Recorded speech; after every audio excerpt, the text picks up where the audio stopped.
Saya mau supaya pemerintah yang baru nih bisa melakukan bersih-bersih sama seperti yang Presiden lakukan. Saya rasa pasti ada lah di Kabupaten Mimika ini mafia-mafia dan koruptor itu pasti ada. Jadi 01 dan 02 Mimika tolong lakukan bersih-bersih.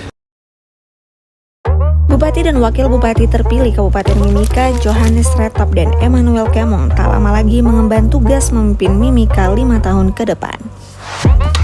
Menurut saya untuk fokus utama dan saran buat Bapak Bupati dan Wakil Bupati yang terpilih yaitu mungkin pengembangan kota dan juga pengembangan SDM yang ada di Kota Timika agar bisa berkembang dari segi SDM-nya dalam membantu UMKM dan yang lain-lain. Saya mewakili Gensi dan anak yang berasal dari pedalaman. Saya mau supaya infrastruktur jalan, transportasi itu bisa lebih diperbaiki dan lebih diperhatikan. Karena itu yang menjadi nafas dan nadi kita yang ada di pedalaman.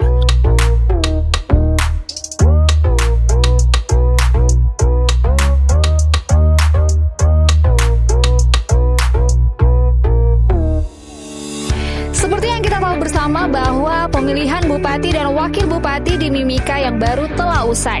Dan kini saatnya bagi mereka untuk memulai tugas-tugasnya. Dengan visi dan juga semangat yang baru, Bupati dan Wakil Bupati terpilih diharapkan dapat membawa perubahan positif bagi masyarakat di Mimika. Lalu, bagaimanakah generasi Z memandang masa depan di Timika? Apa yang mereka harapkan dari pimpinan yang baru?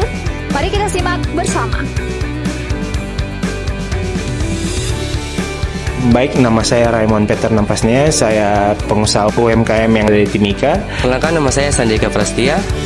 Saya sebagai mahasiswa. Halo, perkenalkan nama saya Iseli Magal. Saya seorang konten kreator di Kabupaten Mimika dan saya sekarang berada di Papua 60 Detik, zona Gensi. Apa fokus utama yang mesti dikerjakan Bupati dan Wakil Bupati terpilih di Mimika dalam 100 hari kerja mereka?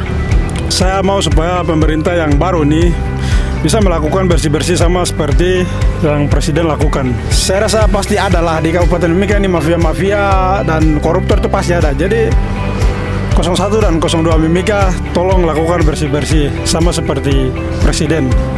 Itu aja. Dan yang kedua itu terkait pendidikan, infrastruktur, dan kesehatan di pedalaman-pedalaman.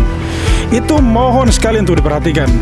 Karena itu menjadi nafas atau nadinya ekonomi masyarakat. Jadi saya tidak mau, saya ini anak kampung, anak pedalaman nih. Saya merasa miris sekali dengan masa kampung saya ini berada di bawah Kabupaten Mimika, tapi kesetaraan antara distrik yang lain dengan distrik-distrik di kampung, di pedalaman, di gunung ini itu sangat-sangat jauh sekali tertinggal. Jadi saya harap supaya 01 dan 02 Mimika yang baru nih tolong memperhatikan hal itu. Ada 3 fokus utama. Yang pertama yaitu infrastruktur dasar seperti pembangunan jalan. Nah, lalu yang kedua itu ada peningkatan pelayanan kesehatan. Nah, karena kita melihat dari peningkatan kesehatan itu masih banyak yang kurang, seperti pelayanan administrasi dan sebagainya. Lalu yang ketiga itu ada pelayanan fasilitas pendidikan, karena kita melihat pendidikan itu masih kurang, masih sangat minim di sini. Saya sebagai Gensi juga melihatnya ya masih kurang.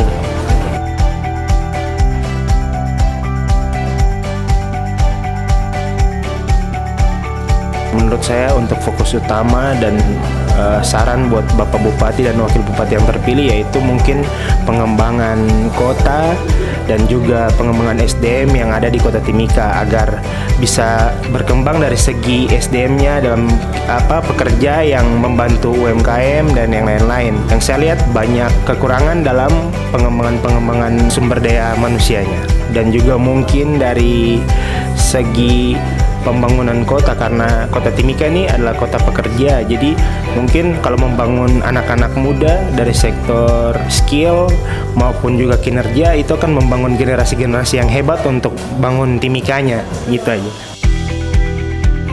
Anggaplah Kakak Iseli ini mewakili generasi Z. Apakah kakak punya saran program kepada Bupati dan Wakil Bupati terpilih untuk pemberdayaan generasi Z itu sendiri? Saya punya saran ada. Gen Z di Timika, di Kabupaten Mimika ini mayoritas itu mahasiswa dan pengangguran. Jadi saya mau supaya pemerintah ini bekerja sama dengan lembaga-lembaga pelatihan yang ada di Timika untuk memberikan pelatihan kerja kepada mereka.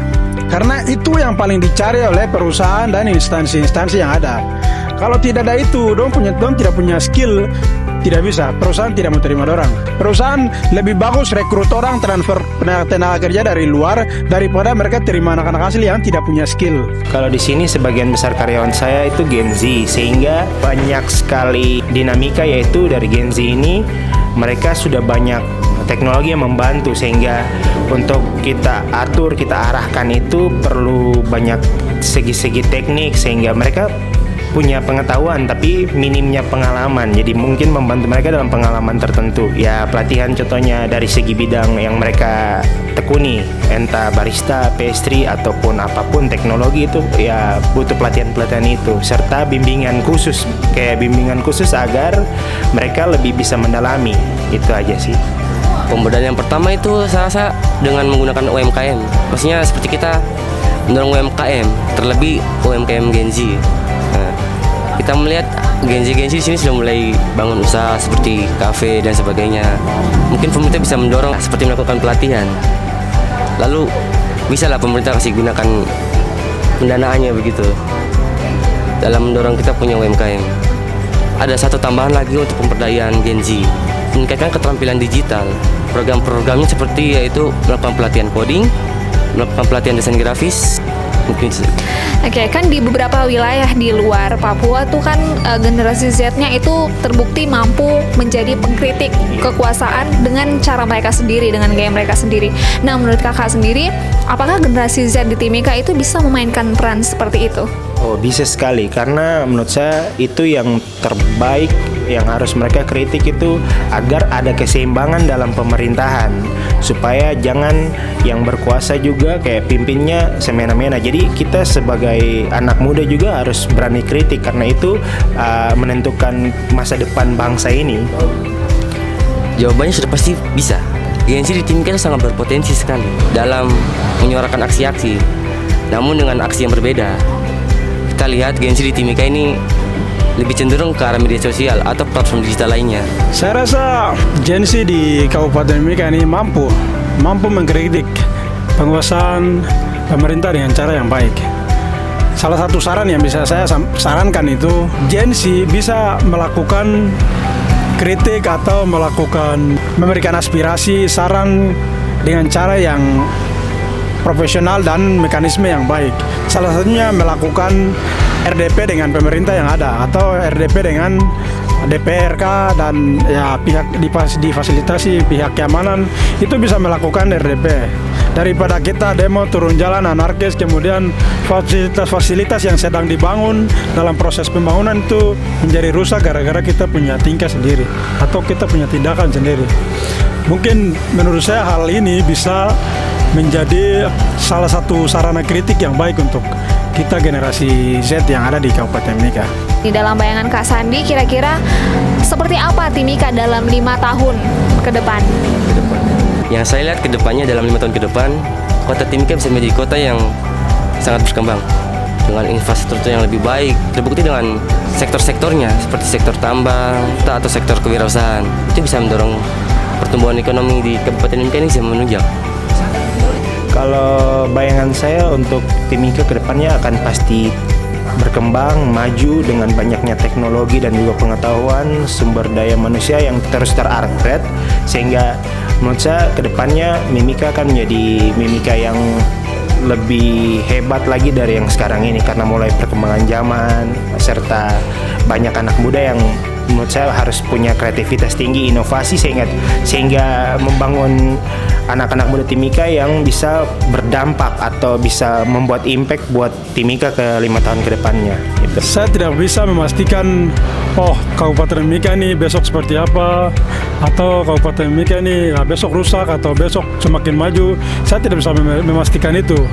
Cuman saya akan ibaratkan Kabupaten Mimika itu seperti perahu yang sedang berlayar. Perahu ini dalam pelayarannya itu dia bisa saja melewati laut yang teduh, dan bisa juga dia menghadapi ombak yang begitu dahsyat. Jadi kalau jurumudi dan juru batunya tidak connect atau tidak baik, pasti perahu itu hilang jalan. Jurumudi bagus, juru batu tidak bagus, perahu akan hilang jalan dan tenggelam. Begitu juga sebaliknya. Jadi saya harap supaya jurumudi dan juru batu yang baru ini jangan sampai bikin kapal dan penumpang yang sekarang ini tenggelam dalam lautan. Kalau harapannya saya mungkin Bapak Bupati dan Wakil Bupati itu salah satu fokus juga ke anak muda, karena menurut saya generasi itu menentukan next kedepannya bangsa kita, kota kita itu harus diperlengkapi, karena estafet generasi itu perlu dikembangkan.